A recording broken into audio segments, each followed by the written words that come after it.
그 퇴적 구조가 4개 정도가 있는데 지금 보여주는 케이스가 4가지라고 보시면 됩니다. 여러분 교재에도 나와 있다시피 이런 경우를 건열이라고 하고요. 이런 구조를 연흔이라고 합니다. 세 번째, 층리가 기울어진 것을 우리가 사층리다 이렇게 기울어졌다 사자 써서 사층리라고 하고 마지막을 우리가 점이층리다 이렇게 얘기를 하는데요. 이 퇴적 구조가 중요한 이유, 선생님이 퇴적하면서 꼭 다루는 이유는 뭐냐면 여기 지금 퇴적 환경이라고 되어 있죠. 이 퇴적 구조는 우리에게 환경에 대한 정보, 즉 이 당시 이런 퇴적 구조가 만들어질 때 어떤 환경이었는지 우리에게 알려줍니다. 뿐만 아니고 지층이 역전되었느냐 그렇지 않느냐, 즉 지층이 뒤집어진 상태이냐 정상 상태이냐를 알려주는 정보를 줍니다. 그래서 이 2가지를 주기 때문에 중요한 퇴적 구조다 기억하시면 되는데, 우선 건열, 연은, 사층리, 점이층리라는 것들이 만들어질 때 그 당시 환경은 어떠한가?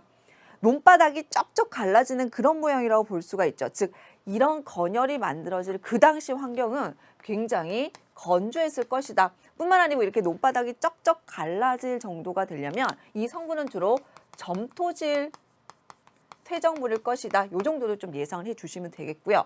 연은 같은 경우에는 물결이 살랑살랑 치는 요 그 구조가 그대로 퇴적된 것이라고 보시면 되니까 얕은 물 생각하시면 되고요. 사층리도 연운과 마찬가지로 얕은 호수나 얕은 바다가 됩니다. 선생님이 뭉쳐서 얕은 물이라고 할게요.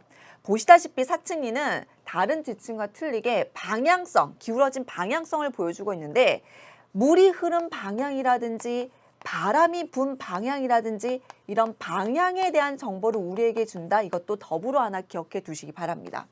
마지막으로 점이층리는요. 이 그림으로 봐서 여러분이 확 와닿지 않을 텐데 아래쪽에는 알갱이가 큰 것이, 선생님 좀 과장해서 그릴게요. 위쪽으로 갈수록 알갱이가 작은 것이 분포하는 것이 점이층리, 즉 아래쪽에 큰 알갱이, 위로 갈수록 작은 알갱이가 분포하는 구조인데 이거 기억합니다. 점이층리는요.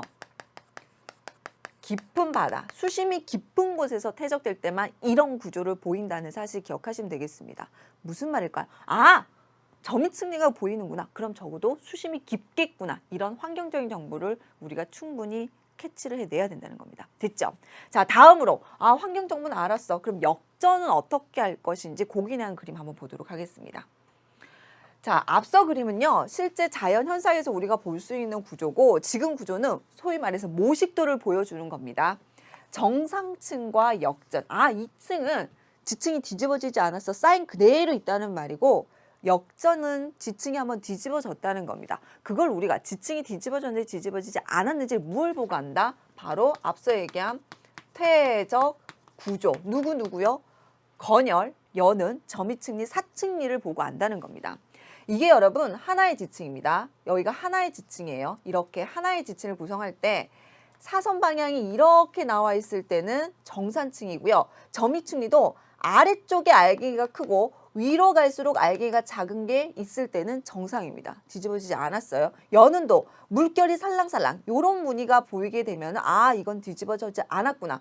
건열도 논바닥이 쫙쫙 갈라졌구나. 이런 구조가 보이게 되면 이 지층들은 모두 어떠하다? 뒤집어지지 않았구나. 앞서 자연현상에서 본 것을 모식도로 그대로 다시 보여준 것뿐입니다. 그러면 뒤집어진 것을 어떻게 판단할 것이냐? 역전층의 기울기가 이렇게 나타날 때, 반대로 나타날 때 점이층리가 하나의 지층을 봤을 때 위쪽에 알갱이가 크고 아래쪽으로 올수록 알갱이가 작아지는 이런 구조를 보일 때 이 지층은 뒤집어졌구나.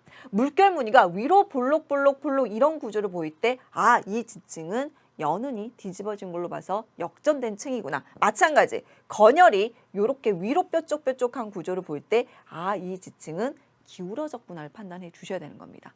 그래서 정상적일 때 모식도 그리고 뒤집어졌을 때 모식도를 구별할 줄 알 것. 그럼 퇴적 구조는 우리에게 어떤 정보를 준다고요? 환경이 어땠구나. 이 지층은 역전이 되었구나 되지 않았구나. 이 2가지 정보를 준다는 사실에서 중요한 이제 강원도를 한번 넘어가 보도록 하겠는데요. 지금 3번째 지역으로 들어갑니다. 이 문제 마찬가지 선생님이 강원도 태백의 구문소 지형에 대해서 설명을 하면서 교재 64쪽의 12번 문제를 한꺼번에 해결하도록 하겠습니다. 자, 우선 구문소라는 것부터 좀 체크를 해보도록 할게요. 지금 강원도 태백, 다음이 강원도 영월입니다. 연속해서 2 내용의 강원도 지역에 대해서 체크해 보도록 할 텐데요. 구문소에서 구문이라는 것은 구멍, 굴 이런 것의 옛말입니다. 그러니까는 소가 늪이라는 뜻이에요. 그래서 구문소라고 하는 것은 굴이 있는 늪이다 이런 뜻이라고 생각하시면 돼요. 그래서 그 지역에 가면 어떤 거냐면 산이 있는데 하천에 의해서 구멍이 뚫어져 있어요. 즉 하천이 산에 구멍을 뚫어놓은 형국, 아주 귀한 형국이다 이렇게 보시면 되는데 우리 한반도의 일반적인 지질 특징할 때 공부했었죠. 주로 강원도 지역에는 무엇이었습니까? 해성층으로서 석회암지대였습니다. 즉 석회암으로 된 산이 지하수에 의해서 풍화 침식되어 굴을 만들고 있는 게 구문소가 되겠습니다. 근데 그 구문소에 뭐가 많이 보이냐면 삼엽중 화석이 많이 보여요. 삼엽중 공부했었는데 언제요? 지질시대로는 고생대 대표적인 화석이고요. 삼엽중은 선생님이 어디에서 살았던 생물이라고 했습니까? 그렇죠. 해양생물이라고 했습니다. 또 하나 보세요. 그 주변에 연흔이라는 퇴적 구조가 보여요.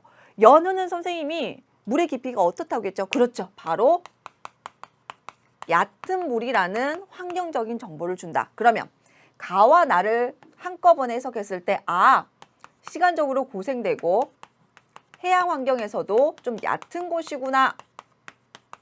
이렇게 최종적으로 결론을 내릴 수가 있는 겁니다. 그래서 선생님이 처음부터 한반도의 일반적인 특징 공부할 때 어떻게 기억을 하려고 했냐면 우리나라 고생대는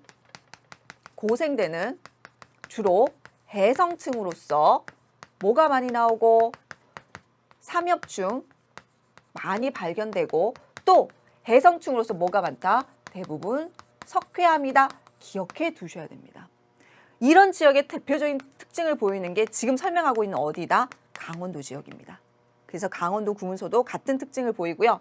석회암 우리 자원에서도 공부했죠. 뭐의 재료로? 시멘트 재료. 그래서 석회암 같은 경우에는 시멘트 재료로서 자원할 때도 광물 자원으로 선생님 체크를 했던 내용입니다. 그래서 선생님 강원도에 시멘트 공장도 많다 이런 여담도 했을 정도로 됐죠. 그래서 이렇게 해서 하나로 정리하시면 되고 그럼 교재에 있는 문제는 어떤 것들을 질문하는지 하나 보도록 하면요.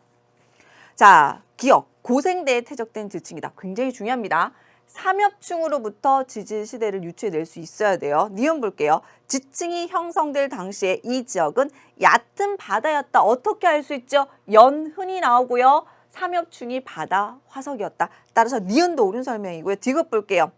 퇴적되고 융기한 후 침식 작용을 받았다라고 되어 있습니다. 바다에 퇴적되었는데 이런 삼엽중 화석이 우리 눈에 지금 현재 보인다는 건 땅이 어떻게 했으니까 솟아올랐겠죠. 선생님 뭐라고 했었습니까? 솟아오르면 뭘 많이 받을 수밖에 없다. 풍화 침식. 그래서 대부분 퇴적, 융기, 침식, 풍화 침식 구조는 연결되어 있습니다. 주로 바다나 호수에서는 퇴적이 활발하고요. 융기, 땅이 솟아오르서 육지로 나오게 되면은 풍화 침식, 깎이는 작용이 활발할 수밖에 없다. 마찬가지. 이런 구조가 우리 눈에 보인다는 건 삼엽중이 바다에 살았는데 우리가 지금 이 구조를 본다는 건 융기되었다. 땅이 솟아올랐다는 뜻입니다. 됐죠? 따라서 디귿도 옳은 설명. 정답 몇 번입니까? 5번. 기억, 니은, 디귿이다. 요 정도만 정리하시면 됩니다. 첫 번째, 우리가 한반도의 일반적인 특징에서 고생대 지층의 특징만 기억하셔도 강원도 태백만 집어넣으시면 똑같은 형식으로 잡아낼 수 있다는 거. 됐죠?